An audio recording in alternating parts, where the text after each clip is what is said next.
¿Qué tal? Buenas noches. ¿Qué grado de importancia puede tener lo que haya hecho una mujer frente a todo un poder político hace muchísimos años? ¿Qué grado de vigencia puede tener, en todo caso, algo que ha tenido lugar a través de un relato hace no 50, no 100, no 200, mire, hace 2500 años? ¿En qué medida lo que haya hecho una adolescente de 15, 16 años puede ayudarnos a comprender cómo actuar en un momento de crisis o cómo puede actuar el poder político, un gobierno en ese mismo contexto? Hablamos de Antígona. Antígona, esta adolescente de 15, 16 años, que era la menor de cuatro hermanos que eran hijos del matrimonio real y que muy pronto en esta historia que ha escrito Sófocles, en esta tragedia, abandonan lo que es el trono, abandonan lo que es esa monarquía, castigados, desterrados, y van a terminar muriendo lejos de Tebas. Los reyes van a heredar a quienes son sus dos hijos varones, por un lado Eteocles y por otro lado Polinices, y van a dejar que entre ellos decidan quién se va a quedar con el poder político. Va a ser finalmente Eteocles, esto lo vamos a ir viendo a lo largo de la historia, quien va a condensar todo el poder, y va a ser su hermano Polinices quien va a ser desterrado de la ciudad de Tebas. Polinices, y hay que seguirlo a él ahora, va a ir a la ciudad de Argos, que es una ciudad que está cerca de Tebas, se va a casar con una princesa de ese lugar, va a rearmar un ejército, va a buscar condensar mucho poder militar. ¿Para qué? Usted se pregunta. Para volver sobre Tebas, para avanzar sobre su hermano, para vengarse de lo que había sido su destierro. Y lo que viene es parte de la tragedia, porque en esta guerra, en esta batalla terrible que tiene lugar, no solo mueren miles de soldados, sino que además mueren los dos hermanos. Mueren los dos hermanos. Muere Eteocles y muere Polinices. ¿Quién toma el poder entonces en Tebas? El poder lo toma Creonte, que era el tío de ambos. Y Creonte, cuando asume, va a tomar dos decisiones fundamentales. Escuche bien. Por un lado, va a ordenar, va a decretar que se hagan fastuosos homenajes fúnebres para Eteocles, que era considerado el defensor de la ciudad, el defensor de la patria.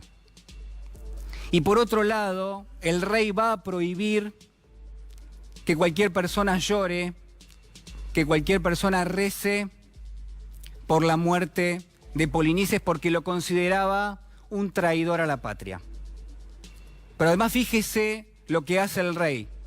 Decreta la prohibición de rescatar el cuerpo de Polinices, decreta la prohibición de enterrar el cuerpo de Polinices, que yacía en las afueras de la ciudad y que estaba a merced de las aves de carroña, que estaba a merced de las fauces de los perros hambrientos. Este era el castigo que el propio rey había impuesto y nadie podía prohibirlo, porque sencillamente aquel que osaba desobedecer el decreto monárquico iba a terminar muerto. Esta era la sanción que existía en aquel momento. Volvemos ahora y la luz termina con su foco en Antígona. Antígona que va a renegar de lo que es la decisión del rey. Antígona que va a considerarlo inhumano, que va a considerarlo injusto, que va a considerar esta decisión como execrable, va a decir ella. Pero además que va a buscar imponer lo que es su criterio, y su criterio lo que dice es que hay leyes que no están escritas, pero que son más poderosas, que son más inherentes al ser humano que aquellas que sí lo están. Por ejemplo, la de que los vivos entierran a los muertos, va a decir Antígona. Yo tengo que enterrar a mi hermano porque los vivos entierran a los muertos. Están ya todos los elementos dispuestos y desplegados de la tragedia, esta tragedia de Sófocles, porque por un lado el rey no va a revisar lo que es su decreto, y por otro lado Antígona tampoco se va a arrepentir de su posición. Ella quiere enterrar a su hermano porque le asiste una convicción que es atávica, una convicción que es doméstica, algo que es íntimo, algo que tiene que ver con su carácter sanguíneo. algo que es personal, algo que es privado.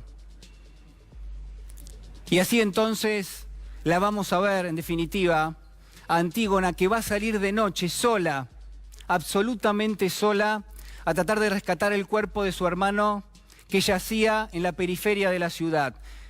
Bajo una enorme oscuridad, trata de hacerse del cuerpo y es entonces cuando el rey termina apresándola y cuando es condenada a muerte. Mire, no voy a seguir contándole qué es lo que pasa con Antígona, porque seguramente usted lo sabe. El castigo es terrible para Antígona. La muerte es cruenta.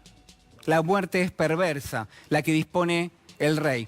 Pero déjeme decirle que Antígona esta noche nos sirve porque con esa posición que toma, la de enterrar a su hermano más allá de lo que disponía el rey, ha fundado algo que llamamos ética, ha fundado algo que tiene que ver con valores morales y con una gran cantidad de valores que son inherentes al ser humano. Ha también echado mano de lo que es la ética cuando uno apela a lo que son sus valores para cuidar al otro, para cuidar al más vulnerable. Lo que va a decir Antígona es, hay que cuidar a aquel que no tiene voz, aquel que se ha quedado sin voz, que es precisamente su hermano Polinices. Pero sobre todas las cosas, lo que marca Antígona es el límite de la ética, aquello que es una norma escrita, que es una norma del poder político. Lo que marca Antígona es qué pasa cuando desde el poder político se saltea la ética al tomar una decisión. Y yo quiero, en esta noche, hacer un paralelismo con nuestro gobierno nacional y preguntarle si acaso el gobierno no se ha manejado de la misma manera, si el gobierno no ha escindido lo que es el elemento de la ética, de la toma de decisiones, del resto de las decisiones que ha tomado, por ejemplo, el presidente de la Nación, Mauricio Macri. Quiero preguntarle si el gobierno no ha perdido la ética en el camino, ese elemento fundamental que todo poder político tiene que conservar.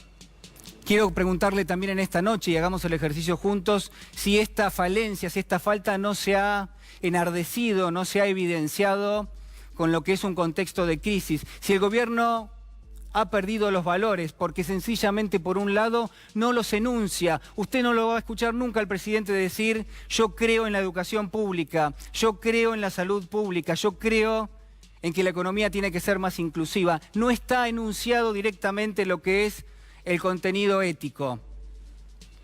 Y por otro lado, la pregunta que también nos hacemos y que obviamente a uno tiene que hacerlo pensar, sin ninguna duda, creo yo, es qué pasa cuando ese sistema de valores, cuando ese sistema de valores directamente no existe porque el gobierno lo termina reemplazando por fórmulas. Dice, no se puede, dice, no hay alternativa. Miren, no se puede hacer crecer la economía, entonces vamos a aplicar un ajuste fiscal. No se puede conseguir financiación porque la gente no invierte, entonces vamos a endeudarnos. No se puede conseguir endeudamiento, ya no se puede más conseguir endeudamiento, entonces vamos a acudir al Fondo Monetario. Miren, no se puede pedir más al Fondo Monetario, entonces vamos a aprobar un presupuesto del ajuste. Hay cosas que no están dichas y que tienen que ver con la ética. El gobierno ha reemplazado todo un esquema ético y ha puesto en su lugar valores que son de dudosa procedencia. Nos va a hablar de la competencia y de la competitividad, nos van a hablar de la eficiencia, nos van a hablar también del orden, quizás, de un Estado que se transforme en una especie de ente autónomo, pero que no va a brindar el servicio que tiene que hacerlo, sobre todo al más vulnerable. Y con este esquema es que el gobierno ha tomado definiciones. Mire, ha recortado los subsidios, ha recortado la obra pública, ha reformulado lo que es el esquema previsional, va a llevar a cabo una reforma laboral. Todo esto pasa por alto que hay gente que es vulnerable a estas decisiones. Pasa por alto lo que es la ética. El gobierno se ha cansado de triturar ilusiones. La oscuridad parece abarcarlo todo. Mire, la realidad es que es la misma oscuridad que quizás en algún momento terminó rodeando a Antígona esa noche cuando terminó saliendo sola para tratar de rescatar el cuerpo de su hermano muerto. ¿Para qué hizo eso Antígona? Usted se preguntará, mire, lo hizo, ¿sabe para qué? Para mostrarnos ¿Qué es la ética? Es prácticamente un grito que atraviesa 2500 años. Es un grito que nos arroja un poco de luz entre tanta oscuridad, que nos marca un camino de valores. Pero ¿sabe qué? ¿Sabe para qué sirve Antígona? Sirve sobre todas las cosas para devolvernos la ilusión de un ejercicio que es ni más ni menos que pensar la esperanza. Para eso sirve.